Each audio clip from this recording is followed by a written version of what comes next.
বিসমিল্লাহির রহমানির রহিম। Dear student, সবাইকে শুভেচ্ছা জানিয়ে শুরু করছি। নবম দশম শ্রেণী বা একাদশ দ্বাদশ শ্রেণীর ইংরেজি সেকেন্ড পেপারের একটা topic, right forms of verb. তো এতদিন আমি গণিত নিয়ে আলোচনা করেছি, অর্থনীতি নিয়ে আলোচনা করেছি, আইসিটিরও কিছু লেকচার দিয়েছি ইন্টারমিডিয়েটে। আজকে আলোচনা করবো ইংরেজি নিয়ে। তখন থেকে ইংরেজিরও কিছু লেকচার দেওয়ার চেষ্টা করব। এখন ইংরেজিতে লেকচার দেওয়ার জন্য প্রথমে আমি যে টপিকটা বেছে নিয়েছি সেটা হচ্ছে কি রাইট ফর্মস অফ ভার্ব। তো এই যে রাইট ফর্মস অফ ভার্ব, এটা আসলে কি বোঝায়? এটা বোঝায় যে একটা সেন্টেন্সে বা বাক্যের মধ্যে ভার্বকে তার সঠিক রূপে বসানো। ভার্বকে কি তার সঠিক রূপে বসানো।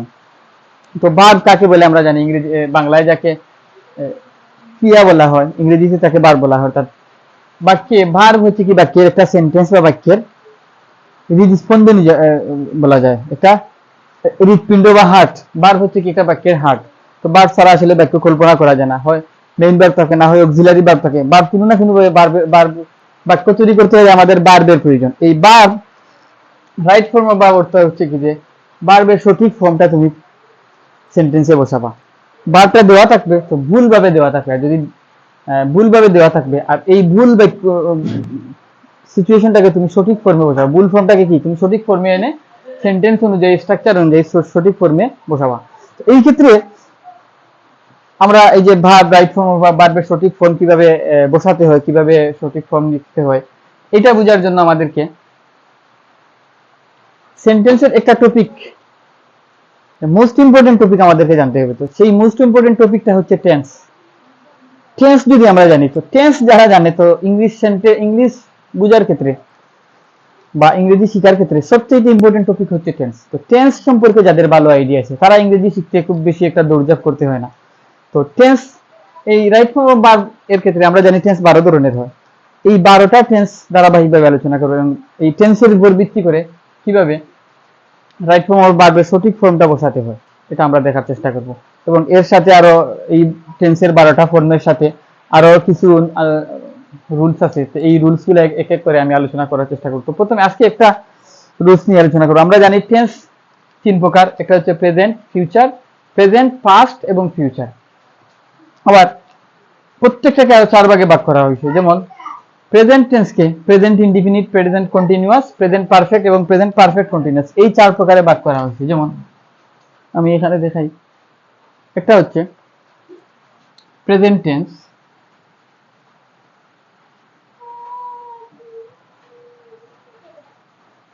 প্রেজেন্ট টেন্স, TENS, এটাকে এইভাবে লিখি প্রেজেন্ট টেন্স। এই প্রেজেন্ট টেন্সকে আরো 4 ভাগে ভাগ করা হয়েছে। প্রেজেন্ট টেন্সকে আরো কয় ভাগে ভাগ করা হয়েছে? 4 ভাগে ভাগ করা হয়েছে। এক নাম্বার হচ্ছে কি present indefinite,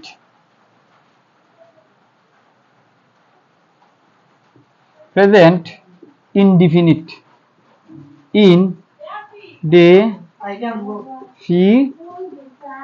present indefinite tense, present indefinite tense, present indefinite tense. এবং তারপর 2 নাম্বার হচ্ছে present continuous tense, present continuous tense. এবং 3 নাম্বার হচ্ছে present perfect tense, present perfect tense, PERFECT, present perfect tense. এবং 4 নম্বরে হচ্ছে প্রেজেন্ট পারফেক্ট, আমি পারফেক্টটাকে লিখি তারপর, present perfect, PERFECT,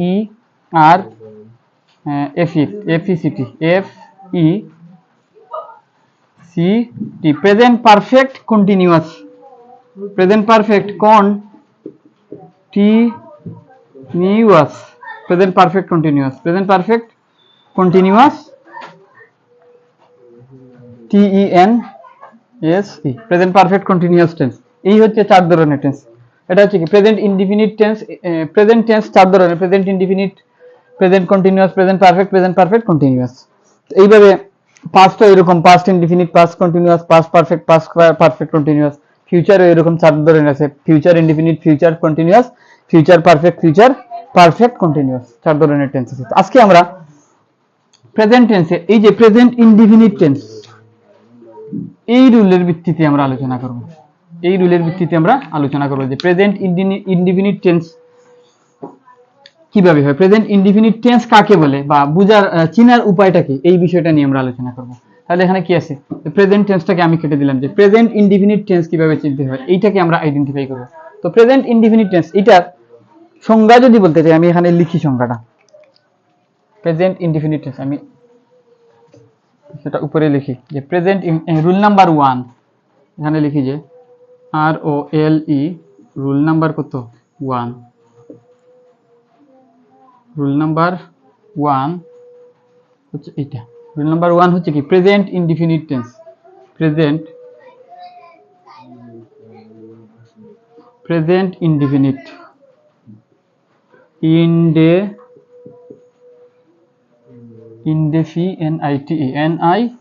present indefinite tense, present indefinite tense. এই প্রেজেন্ট ইনডিফিনিট টেন্সের এখন যদি আমি সংজ্ঞা দেই, সংজ্ঞা দিতে গেলে বর্তমান কালের কোনো কাজ সাধারণভাবে হয়, যেমন আমি এখানে লিখি যে বর্তমান কালের কোনো কাজ, বর্তমান কালের কোনো কাজ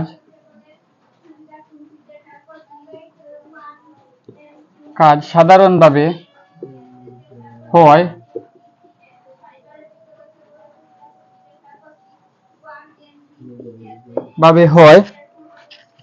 যেমন সাধারণভাবে হয়, এটাকে ইংরেজিতে বলা হয় কি normal work, NORMAL, normal work. এবং সাধারণভাবে হয় অভ্যাস, আরেকটা হচ্ছে কি অভ্যাস, অভ্যাস হচ্ছে কি habitual fact, HABITUAL, habitual, FACT, habitual fact. এবং তারপর হচ্ছে কি চিরন্তন সত্য বুঝালে, চিরন্তন সত্য বুঝালে আমি এখানে লিখেছি চিরন্তন সত্য, চিরন্তন সত্য বুঝালে যেটাকে বলা হয় universal truth, universal truth, TRUTH, universal truth, চিরন্তন সত্য বুঝালে প্রেজেন্ট ইনডিফিনিট টেন্স হয়। এটা কি হয়, প্রেজেন্ট ইনডিফিনিট টেন্স হয়,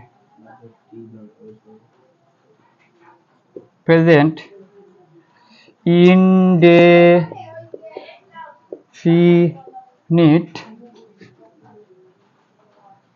টেন্স, প্রেজেন্ট ইনডিফিনিট টেন্স হয়। অর্থাৎ যেই সেন্টেন্সে বর্তমান কালের কোনো কাজ সাধারণভাবে হয়, যেমন আমি স্কুলে যাই, আমি ভাত খাই, এগুলো কি বর্তমান কালে চলছে, আমি ভাত খাই, তুমি ভাত খাও। যেমন আই গো টু স্কুল, আমি স্কুলে যাই, আই ইট রাইস, আমি ভাত খাই, ইউ ইট রাইস, তুমি ভাত খাও।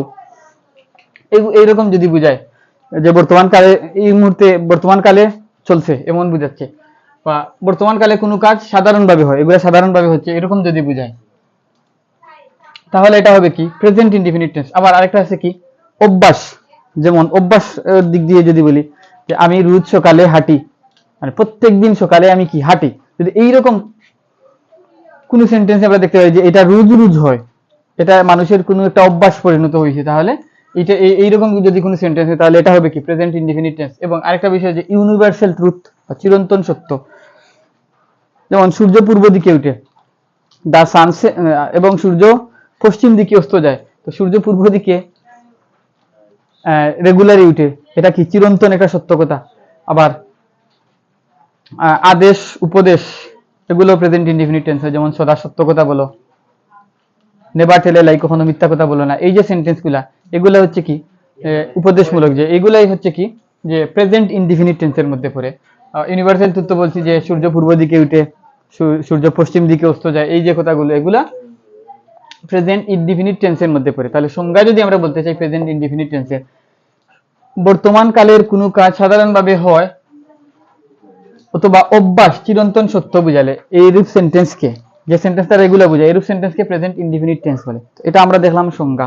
তো বাংলা ক্রিয়ার শেষে ওরা বাংলা ক্রিয়া অর্থাৎ ইংরেজিতে যেটাকে আমরা ভার্ব বলবো, বাংলাতে এটাকে ক্রিয়া বলি। তো ক্রিয়ার শেষে সাধারণত এই উক্তিগুলো থাকে, যেমন রসই, ও, এ, এও থাকে, আবার এও থাকে, রসই, এ, ও, 29 ও এবং আর কি আছে 29 ও এবং ও, এগুলা থাকে। যেমন এই যে আগে বলছিলাম খাই, আমি ভাত খাই, যদি এই যে খাই, খাই শেষে কি আছে, ক্রিয়া শেষে খাওয়ার শেষে কি আছে, রসই আছে। এরপর তুমি স্কুলে যাও, এরপরে এ দ্বারা আমি, সে খেলে, সে খেলে, শেষে খেলা শেষে কি আছে, এ আছে। সে যায়, হি গোজ, হি গোজ, সে যায়। এইরকম যে ক্রিয়া শেষে রসই, এ, সংযুক্ত ও, অন্তুস্থ ও যদি থাকে, তাহলে আমরা বুঝে নেব এই সেন্টেন্সটা কি প্রেজেন্ট ইনডিফিনিট টেন্স। এখন এখানে প্রেজেন্ট ইনডিফিনিট টেন্সের ক্ষেত্রে একটা নোট আছে, যেমন প্রেজেন্ট ইনডিফিনিট টেন্সের সাবজেক্টটা যদি থার্ড পারসন সিঙ্গুলার নাম্বার হয়, তাহলে ভার্বের সাথে এস বা ইএস যুক্ত হয়। যেমন আমি যদি এখানে একটা সেন্টেন্স লিখি, আমি এখান থেকে এই লাইনটা মুছি, এই সংজ্ঞাটা এখন মুছি। কারণ আমি যদি এখানে একটা লাইন লিখি যে সে স্কুলে যায়, বা আই ইট রাইস, আমি এখানে লিখি I go to school, SCHOOL, I go to school. এবং he go to school, he go to school. এই যে দুইটা বাক্য লিখলাম, বা ইউ গো টু স্কুল,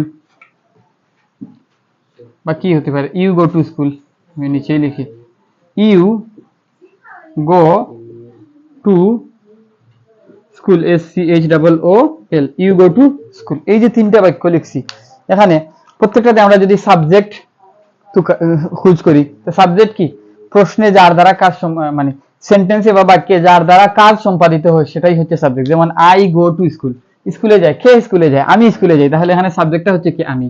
আবার নিচের বাক্যে যদি চিন্তা করি, হি গো টু স্কুল, আমি লিখছি গো টু স্কুল হবে, এটা এখানে একটা স্পেস থাকা উচিত ছিল। আচ্ছা, এখানে সে স্কুলে যায়, স্কুলে যায়, স্কুলে যাওয়াটা কার দ্বারা সংগঠিত হয়, সে, সে সেকে দিয়ে স্কুলের কাজ যাওয়াটা সংগঠিত হয়। স্কুলে কে যায়, সে যায়। বা বারকে যদি আমরা প্রশ্ন করি যে কে যায়, স্কুলে যায়, কে যায়, সে যায়, তাহলে সেটা হচ্ছে কি, সাবজেক্ট। অর্থাৎ ভার্বকে যদি কে দ্বারা প্রশ্ন করি, তাহলে আমরা যা পাই তাই হচ্ছে কি, সাবজেক্ট। ভার্বকে কে দ্বারা প্রশ্ন করলাম, যায়, কে যায়, সে যায়, তাহলে সেটা হচ্ছে সাবজেক্ট। আবার এখানে গো, ইউ, গো দ্বারা যদি আমরা প্রশ্ন করি যে ইউ গো টু স্কুল, তুমি স্কুলে যাও, যদি জিজ্ঞাসা করি যাও, কে যায় স্কুলে, তুমি, কে যায় স্কুলে, তুমি যাও। অর্থাৎ এই বাক্যে স্কুলে যাওয়াটা কার দ্বারা সংগঠিত হচ্ছে, তোমাকে দ্বারা, ইউ দ্বারা, অর্থাৎ তোমাকে দ্বারা এই কাজটা সংগঠিত হচ্ছে, স্কুলে যাও, তাহলে ইউটা হচ্ছে কি, সাবজেক্ট। তো সাবজেক্ট আমরা চিনলাম। তো সাবজেক্ট তো এখন চিনলাম। তো সাবজেক্ট যদি সিঙ্গুলার, প্লুরাল, এখন এই যে আই, আইটা কি, আই দ্বারা বুঝাচ্ছি কি, আমি আমার নিজেকে বুঝাচ্ছি, আমি কি, নিজেকে বুঝাচ্ছি। যেহেতু আই দ্বারা আমি নিজেকে, একজনকে বুঝাচ্ছি, এটা হবে কি, সিঙ্গুলার, এটা হবে কি, সিঙ্গুলার। এবং আই দ্বারা কাকে বুঝাচ্ছি, আমাকে বুঝাচ্ছি, এবং আমাকে যেহেতু বুঝাচ্ছি, আমি যেহেতু আমাকে বুঝাচ্ছি, তাহলে এটা হবে কি, ফার্স্ট পারসন, এটা হবে কি, ফার্স্ট পারসন। আর যেহেতু শুধু আমাকেই বুঝাচ্ছি, একজন মাত্র বুঝাচ্ছি, আমি সহ একজন, আমি সহ মাত্র একজন, তাহলে এটা কি হবে, যেহেতু আমি বুঝাচ্ছি, তাহলে এটা কি, ফার্স্ট পারসন। আর শুধু যেহেতু একজন, তাহলে এটা হবে কি, সিঙ্গুলার। তাহলে ফার্স্ট পারসন সিঙ্গুলার নাম্বার, তাহলে আইটা হচ্ছে কি, ফার্স্ট পারসন সিঙ্গুলার নাম্বার। আর এই লাইনটা আগে লেখা উচিত ছিল, আর এটা পরে লেখা উচিত ছিল। আচ্ছা, এই 3 নাম্বার লাইনে আমি আসি। ইউ, ইউ কি, ইউটা হচ্ছে, ইউ তোমাকে আমি নির্দেশ করছি যে তুমি আমার সামনে আসো, তোমাকে ধরো তুমি আমার সামনে আসো, তুমি স্কুলে যাও, এই কথা বললাম, তুমি স্কুলে যাও। তাহলে এই যে তুমি আমার সামনে আসো, তাহলে যেহেতু সামনে আসো, আমি যেহেতু তোমাকে ইন্ডিকেট করে বলছি, তাহলে এই যে ইউটা, এটা হচ্ছে কি, তুমি সামনাসামনি আমার আসো, তাহলে তুমি হচ্ছে কি, সেকেন্ড পারসন। আর যেহেতু তুমি শুধু একজন, তুমি শুধু একজন, তাহলে এটা সেকেন্ড পারসন। আর যেহেতু একজন, তাহলে এটা হবে কি, সেকেন্ড পারসন সিঙ্গুলার নাম্বার। এবং এরপরে যদি আমি চিন্তা করি, সে স্কুলে যায়, এখন আমি তোমার সাথে কথা বলছি যে কোনো একজন, এমন ধরলাম কোনো একজন, এমন ধরলাম মারুফ, কে? মারুফ। মারুফ স্কুলে যায়, আমি তোমাকে বললাম মারুফ স্কুলে যায়। তো এখন তোমাকে বলছি, কার কথা বলছি? মারুফের কথা বলছি। মারুফ আমাদের সামনে উপস্থিত নাই, থাকলেও মনে করো আমাদের আশেপাশে না, আমরা তাকে ছাড়া আমরা এখন কথা বলছি তোমার তাকে নিয়ে। যেহেতু সে আমাদের সামনে উপস্থিত নেই, আমরা দুইজন কথা বলছি, তাহলে সে তৃতীয় ব্যক্তি। সে কি? তৃতীয় ব্যক্তি। এই জন্য এটা হচ্ছে কি থার্ড পারসন, যেহেতু তৃতীয় ব্যক্তি, আমরা দুইজন পড়ে তার এটা হচ্ছে তৃতীয় ব্যক্তি। আর যেহেতু মারুফ শুধু তৃতীয় ব্যক্তি এবং সে একজন, তাই এটা হচ্ছে কি third person singular number. Third person singular number. এখন মারুফের জায়গায় কি? মারুফটা হচ্ছে কি নাউন, আর মারুফের পরিবর্তে আমি এখানে মনে করি হি গো টু স্কুল লিখলাম। আই এম মারুফ বা her name is Maruf, he is go to school. মারুফের জায়গায় কি লিখলাম? বা মারুফ গো টু স্কুল। মারুফের জায়গায় আমি পড়ে লিখলাম যে হি গো টু স্কুল। মারুফের পরিবর্তে এটা কি ব্যবহার হয়েছে? প্রোনাউন। প্রোনাউনতে ব্যবহৃত হয়েছে। মারুফের পরিবর্তে যেটা, নাউনের পরিবর্তে যেটা হয় প্রোনাউন, তাহলে মারুফের পরিবর্তে হি কে বসাইছি, তাহলে হিটা হচ্ছে কি প্রোনাউন। এবং একই সাথে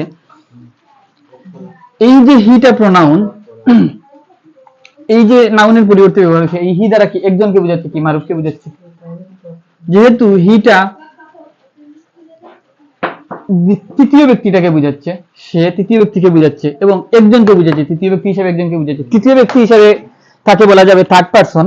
আর যেহেতু সিঙ্গুলার একজনকে বোঝাচ্ছে, তাহলে সিঙ্গুলার বোঝাবে। তাহলে third person singular number, third person singular number. তো আমরা পারসনটা বুঝলাম, third person singular number, first person singular number, second person singular number, তারপর থার্ড পারসন সিঙ্গুলার নাম্বার আমরা বুঝলাম। যদি বাক্যটা যদি প্রেজেন্ট ইনডিফিনিট টেন্সের হয়, প্রথম শর্ত হচ্ছে কি বাক্যটা প্রেজেন্ট ইনডিফিনিট টেন্সের হতে হবে। তো এটার জন্য আমাদের কি আগে দেখছি যে সাধারণ কাজ, নরমাল ওয়ার্ক, হ্যাবিচুয়াল ফ্যাক্ট বা চিরন্তন সত্য এরকম যদি হয়, তাহলে এটা কি প্রেজেন্ট ইনডিফিনিট টেন্স হয়। তাহলে এই হচ্ছে প্রথম শর্ত, প্রেজেন্ট ইনডিফিনিট টেন্স হইতে হবে। এবং তারপরে বাক্যে প্রেজেন্ট ইনডিফিনিট টেন্সের পরে বাক্যে যদি সাবজেক্ট তো আগে বলছি, সাবজেক্ট কি, সাবজেক্টটা যদি থার্ড পারসন সিঙ্গুলার নাম্বার হয়, তো থার্ড পারসন, ফার্স্ট পারসন এগুলো কি, সেকেন্ড পারসন কি বুঝাইছি। সাবজেক্টটা যদি থার্ড পারসন সিঙ্গুলার নাম্বার হয়, তাহলে ভার্বের সাথে এস বা ইএস যুক্ত হবে। তাহলে এই যে বাক্যটা লিখছি হি গো টু স্কুল, এই বাক্যটা আমি ভুল লিখছি, এটা সঠিক হয় নাই। প্রথম শর্ত এটা হচ্ছে কি present indefinite tense, he go to school মানে সে স্কুলে যায়, রেগুলার স্কুলে যায়, আমি তার কথা নিয়ে আলোচনা করছি, তাহলে সে স্কুলে যায়। এখানে সাবজেক্টটা হচ্ছে কি হি হি হচ্ছে কি সাবজেক্ট। যেহেতু হি সাবজেক্ট আর সাবজেক্টটা হচ্ছে কি থার্ড পারসন সিঙ্গুলার নাম্বার, সেই ক্ষেত্রে এই যে ভার্ব গো আছে, এই যে ভার্ব গো আছে, গো ভার্ব যেটা আছে এখানে, তো ভার্বটা হচ্ছে কি গো, যাওয়া। এই ভার্বের সাথে এস বা ইএস দিতে হবে। তাহলে এই বাক্যটা কি আমাদের ভুল, এই বাক্যটা ভুল। তাহলে এটা সঠিক রূপ কি হবে? হি গো না হয়ে এরকম হবে, হি, আমি একটু দূরে লিখি, হি GOES goes, he goes to school, SCHOOL, he goes to school. তাহলে এটাই হবে সঠিক রূপ। অর্থাৎ সাবজেক্ট যদি থার্ড পারসন সিঙ্গুলার নাম্বার হয়, তাহলে ভার্বের সাথে এস বা ইএস যুক্ত হবে। তো এইটুকু আমরা দেখলাম। এখন তাহলে এই যে এইভাবে যদি দিয়ে দেয়, গো দিয়ে দেয়, তাহলে কি সঠিক ফর্মটা কি হবে? গো হবে না, হি গোজ টু স্কুল হবে। এই সাথে এর জন্য আমরা কয়েকটা অঙ্ক করতে করতে অঙ্ক দিয়ে আসছে, অঙ্ক না, আমরা কয়েকটা সেন্টেন্স প্র্যাকটিস করি। আরেকটা বিষয়, এখন প্রেজেন্ট ইনডিফিনিট টেন্স কাকে বলে আমরা দেখলাম। প্রেজেন্ট ইনডিফিনিট টেন্সের যে একটা বিশেষ নোট আমরা দেখলাম, যদি প্রেজেন্ট ইনডিফিনিট টেন্স হয় প্রথমত, দ্বিতীয়ত হচ্ছে কি যদি সাবজেক্টটা থার্ড পারসন সিঙ্গুলার নাম্বার হয়, তাহলে ভার্বের সাথে এস বা ইএস যুক্ত হয়। এখন প্রেজেন্ট ইনডিফিনিট টেন্স আমরা চিনবো কিভাবে, কোন কোন ওয়ার্ডগুলো দেখলে আমরা প্রেজেন্ট ইনডিফিনিট টেন্স চিনবো? এর জন্য কিছু শর্টকাট আছে। আমরা যদি কোনো সেন্টেন্সে, এটাকে পয়েন্টিং ওয়ার্ডস বলে, আমি লিখে রাখি পয়েন্টিং ওয়ার্ডস,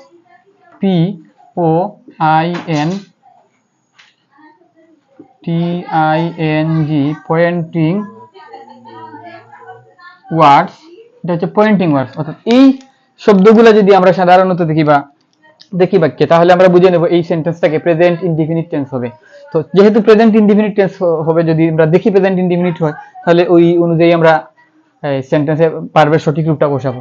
তো আগে দেখি কোন কোন ওয়ার্ড, সেই ওয়ার্ডগুলো কি। একটা হচ্ছে অফেন, OFTEN, অফেন। হয়তো অফটেন কেউ বলতে পারে, এটা অফেন হবে, অফেন। তারপর হবে always, ALWAYS, S, always, often, always, এরপর হচ্ছে regularly, sometimes, regularly, regularly, regularly, এই হচ্ছে আরেকটা শব্দ sometimes, S O M E, some, T I am E S, sometimes, often, always, regularly, sometimes, এবং এভরি প্লাস টাইম, এই একটা ওয়ার্ড আমি এখানে খুব সুন্দর ব্রেকেট দিয়ে দেখাই, এভরি প্লাস টাইম, যেমন ই ভি ই আর ওয়াই, ই V E R Y, every plus time, সেটা আবার কিরকম এভরি প্লাস টাইম, এটা আবার কিরকম আমি বুঝাই, যেমন হতে পারে কি everyday, E V E R Y, every D A Y, everyday, তারপর হতে পারে কি এভরি মর্নিং, হতে পারে every week, every month, every year, এইরকম যদি থাকে every, every day, every day, every time, every morning, every week, every month, এইরকম যদি কোনো ওয়ার্ড থাকে তাহলে ওইটা কি হবে, প্রেজেন্ট ইনডিফিনিট টেন্স হবে। এই জন্য শর্টকাট কি লিখছি, এভরি প্লাস টাইম, এটা মুসলাম, এভরি ডেও হইতে পারে। এরপর normally, generally, normally, generally, normally, normally, generally, G E N E R A double L Y, generally, তারপর হতে পারে কি জেনারেলি, তারপর daily, usually, D A I L Y, daily, usually, U S E, usually, U S E, U S U, হ্যাঁ হ্যাঁ, U S U A, U S U A double L Y, usually, এক্সেপ্টা, E T C. সাধারণত এই ওয়ার্ডগুলো যদি থাকে তাহলে আমরা ধরে নেব এটা কি, এটা হচ্ছে কি ওফেন, ওফেন অর্থ প্রায়, অলওয়েজ অর্থ সর্বদা, রেগুলারলি অর্থ নিয়মিতভাবে, সামটাইমস মাঝে মাঝে, আর এভরি প্লাস টাইম, যদি এভরি ডে হয় তাহলে প্রতিদিন, এভরি মান্থ হয় প্রত্যেক মাসে, এভরি ইয়ার হয় প্রতি বছর, এভরি উইক হলে প্রতি সপ্তাহ, নরমালি সাধারণভাবে, জেনারেলি এটা অর্থ সাধারণভাবে, নরমালি সাধারণভাবে, জেনারেলি সাধারণভাবে, ডেইলি অর্থ প্রতিদিন, ইউজুয়ালি এটা অর্থ হচ্ছে সচরাচর, এক্সেপ্টা ইত্যাদি। তার মানে এই প্রত্যেকটার অর্থ আমরা জানলাম। তাহলে অর্থ আমরা জানলাম কি, ওফেন অর্থ প্রায়, অলওয়েজ অর্থ হচ্ছে সর্বদা, রেগুলারলি নিয়মিতভাবে, সামটাইমস মাঝে মাঝে, এভরি টাইম এভরি ডে যদি হয় প্রতিদিন, এভরি উইক হলে প্রতি সপ্তাহ, এভরি মান্থ হলে প্রতি মাস, এভরি ইয়ার হলে প্রতি বছর, নরমালি সাধারণভাবে, জেনারেলি এটাও সাধারণভাবে, ডেইলি প্রতিদিন, ইউজুয়ালি সচরাচর। এই শব্দগুলোর অর্থ আমরা জানলাম। এখন এই শব্দগুলো যদি কোনো সেন্টেন্সে থাকে, ওই সেন্টেন্সটা প্রেজেন্ট ইনডিফিনিট টেন্স আমরা ধরে নেব। এটা কি প্রেজেন্ট ইনডিফিনিট টেন্স, নিশ্চিত এটা প্রেজেন্ট ইনডিফিনিট টেন্স। তো আমরা প্রেজেন্ট ইনডিফিনিট টেন্সের পয়েন্টিং ওয়ার্ড, এগুলাকে কি বলা হয়, পয়েন্টিং ওয়ার্ডস। এই ওয়ার্ডগুলো যদি থাকে তাহলে আমরা এই সেন্টেন্সটাকে প্রেজেন্ট ইনডিফিনিট টেন্স হিসেবে আইডেন্টিফাই করব। এখন কয়েকটা অঙ্ক প্র্যাকটিস, বারবার অঙ্ক বলি, কয়েকটা সেন্টেন্স প্র্যাকটিস করি। আমি এই ওয়ার্ডগুলা এখান থেকে মুছি, মুছে প্র্যাকটিসের জন্য কয়েকটা সেন্টেন্স আমরা প্র্যাকটিস করি। যেমন একটা সেন্টেন্স দেয়া আছে, হি কাম হেয়ার এভরিডে, ওর লেখা আছে কি হি কাম হেয়ার এভরিডে, হি এটা কাম দিয়ে দেওয়া আছে কি C O M E, come here, H E R E, here E V E R Y, every D A Y day, he come here everyday.